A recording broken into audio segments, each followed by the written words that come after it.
Mike Owens here. Today I'm joined by Calvin Kattar, top-ranked UFC featherweight and one of the key stakeholders in the New England Cartel. Calvin, always a pleasure, my man. How are things with you today? I'm doing great, Mike. How you doing, buddy? I'm very well, my friend. Look, it's been a while since probably the biggest development since we last spoke was your teammate and my good friend Rob Font, our good friend Rob Font, coming off one of the biggest wins of his career last weekend. Just give me your emotions after Rob's big win over Adrian Yanez. I'm not surprised. Yeah, he performed exactly how we knew he was.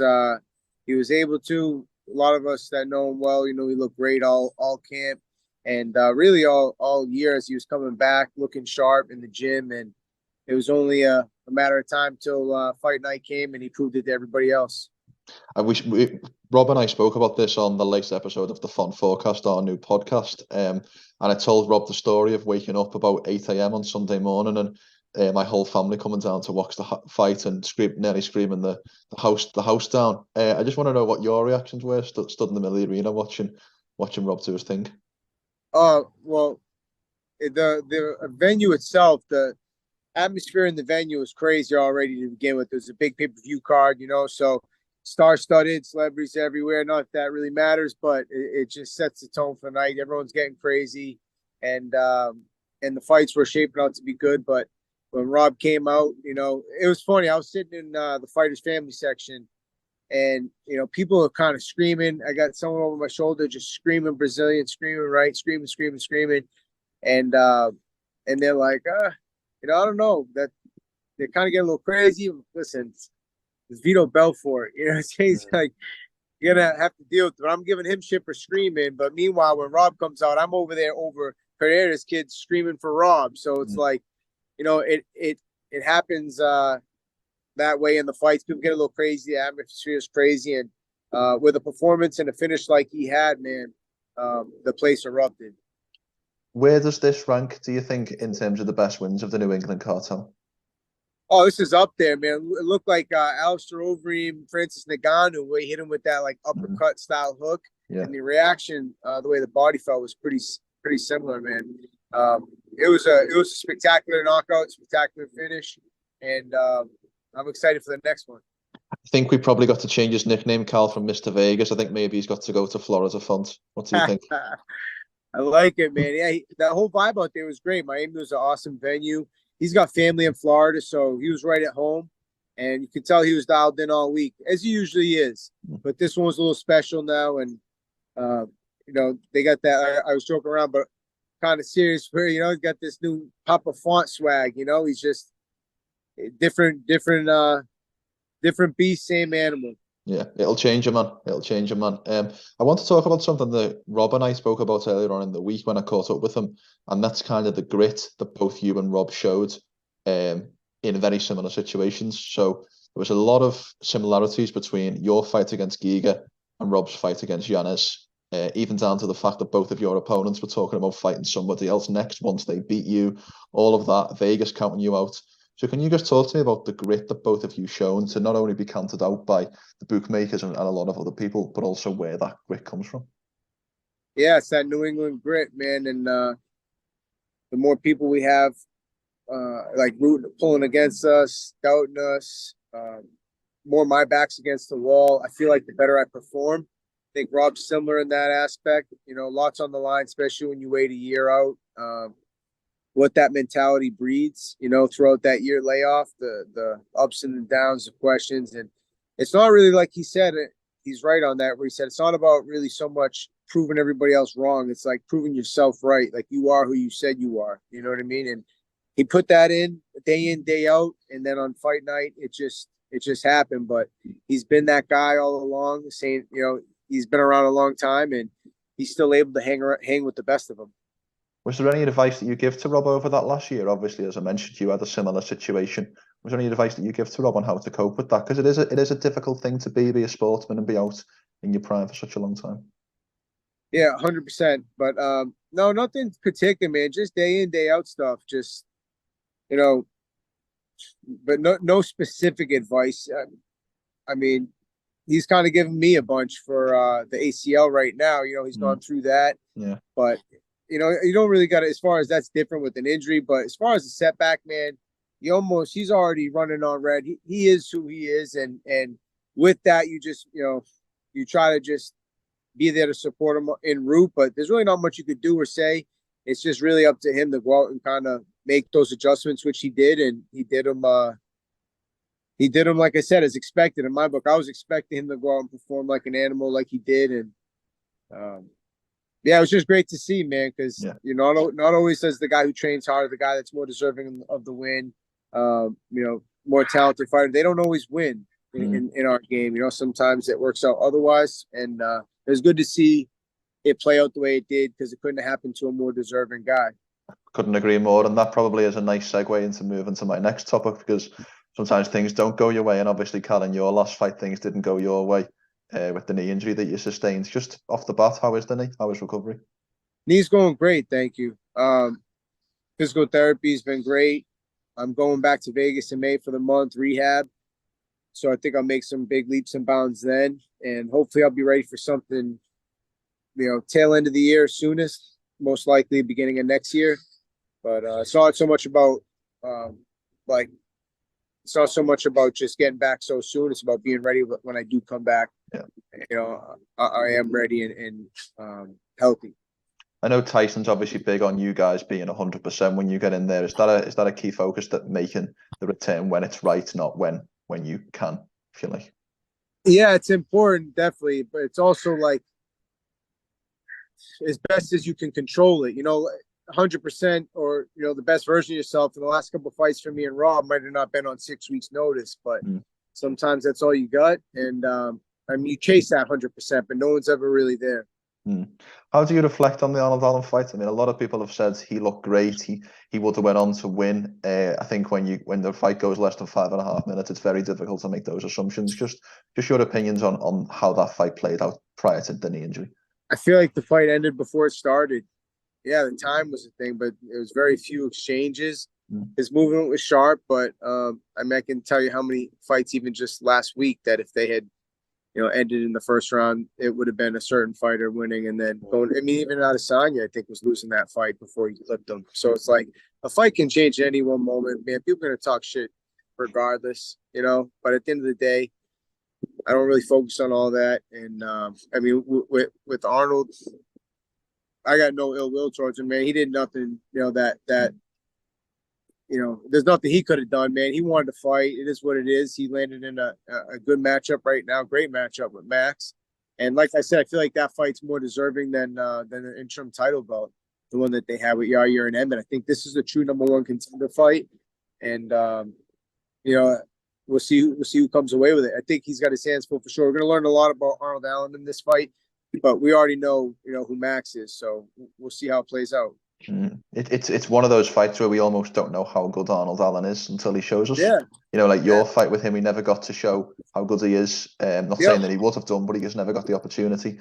Dan Hooker, there's a lot of question marks around Dan's cut to 145, so he's never really had that breakout moment, and he might have it on Saturday night, or Blessed might do his thing.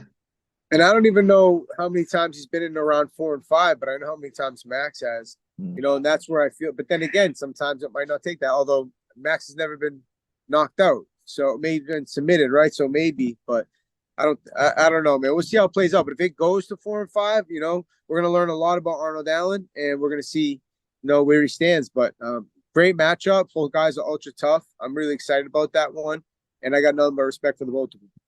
It's a big if, but if Max gets past Arnold on Saturday night, Kel, we'll have a #1 contender at your division who isn't in the right position to fight the champion, and we'll have a #1 contender at 135 who's not in the right position to fight the champion. So what about we do Max Holloway versus Merab? Max Holloway versus Rob? Versus Merab. I mean, shit, Max bumped up that. Versus Merab Dvalishvili. Oh, Merab. Rob versus Merab. Yeah, Max I kind of versus like how Merab. that sounds. Almost right. Yeah, Rob versus Merab. Yeah, I like it, man. I think it's a great matchup. I like Rob against any of these guys, man. I think he's too sharp. Cal, I'm saying let's do Max Holloway versus Merab Dvalishvili. Oh, man, I think Max is already bumped up to 55. Has Merab ever said anything about 45? I think he's mentioned it if Sterling keeps the belt. Yeah, right. He's probably like, no, I'm not going to fight Aljamain. I'm not going to fight him. He's champ. He's like, damn, this guy's sticking around a little while, man. Maybe I'm going to have to do something. Pop, pop. Mm. Yeah, what an interesting situation, though, right? I mean, I feel like I'd definitely be similar with Rob. Um, so it's tough, man. Yeah, to each their own.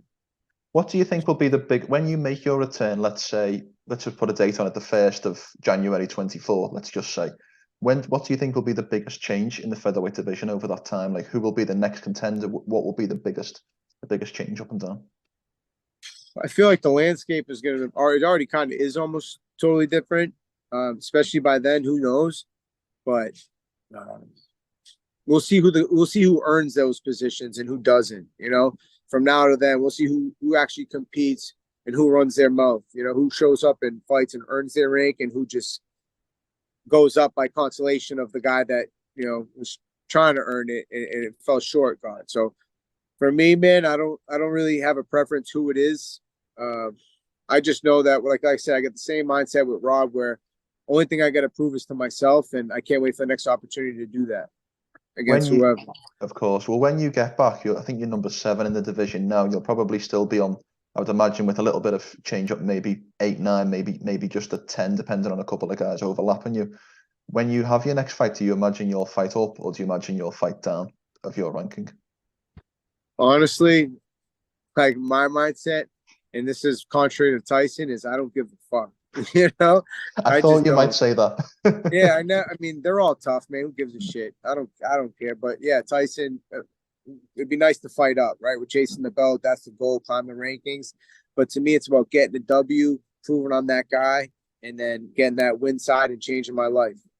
Can you imagine the scenario? Calvin Kattar's return, maybe main event again in the TD Garden, Rob Font in co-main, Nick Fiore, Tom Pags and the like, all on the undercard. Can you imagine what that would be like?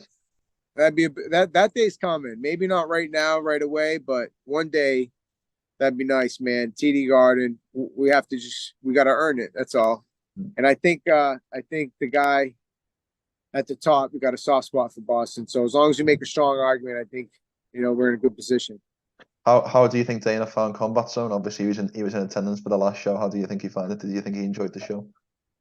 Yeah, it looked like he had a good time. I mean, not only just the show, but I got to imagine it's always kind of good for him to be back home, his old stomping grounds. I heard they had a lot of fun with the looking for a fight episode, going to like a hotel and things like that, revisiting where he used to work. I got to imagine that's a pretty cool experience. I know he sees a lot of old friends back here, and I think he had a boxing event the next day. So, yeah, it looked like he had a good time. Plus, I don't think he did too bad at the casino from what I'm told. Overall, I think it was a successful trip. Perfect. Speaking of on my end, that's for sure. That's the main thing, Cam. As long as the event goes well on your end, that's good, and it looks like it did from what I could see all this way away. Obviously, looking at your division and the title fight that's going to take place in July, Volkanovski against Yair Rodriguez. How do you see that one playing out? I think Yair presents a unique style for the champ Alex, but at the same time, Alex is on a tear right now, and some people even think he won that last fight. It was very close, so we'll see how he responds after that adversity. Maybe he comes back even better than ever. Pissed off it didn't go his way in the last one, or maybe he's still thinking about. You just never know. But to be in the position he's in, you got to lean towards him being ultimately more ready than the last time he stepped in there. But I think it's gonna be a great matchup. Like you said, Yair shows a unique style that's tough to deal with, and he's not afraid to stand his ground and mean business. So I like them. When is that? Was that July fight week? International Fight Week. International Fight Week. Great. I think I'll actually be out there for that. So that'd be great. Maybe see you there, Cal. Maybe see you there. Hopefully. If talk some shit. Well, that's it. Maybe not to me. Hopefully. Are you gonna be there? I'll try to be there. It's all dependent. Right, It's all dependent. If with any luck, I will meet you and Rob at some point. Yeah, we need an in-person one, man. Vegas International Fight Week sounds like the time. That does sound perfect. If we think about Volkanovski, it's very difficult to talk specifics at the moment, Cal. But just in a general perspective, he's so good and he's shown so much. What do you think are the keys to beating someone like Alexander Volkanovski? He's a very smart fighter. You just got to. I think Yair presents certain things that are tough to prepare for as well. You definitely you can't fight stupid, But then again, a little dangerous is good. I think. I'd love the opportunity to go in there and compete against him. I got to earn that one. But as far as like beating him, you just got to go out and have a great fucking fight. It's got to be your night. Hopefully, I don't know, man. I don't know. For me, it's just going in and outworking him, pushing him back.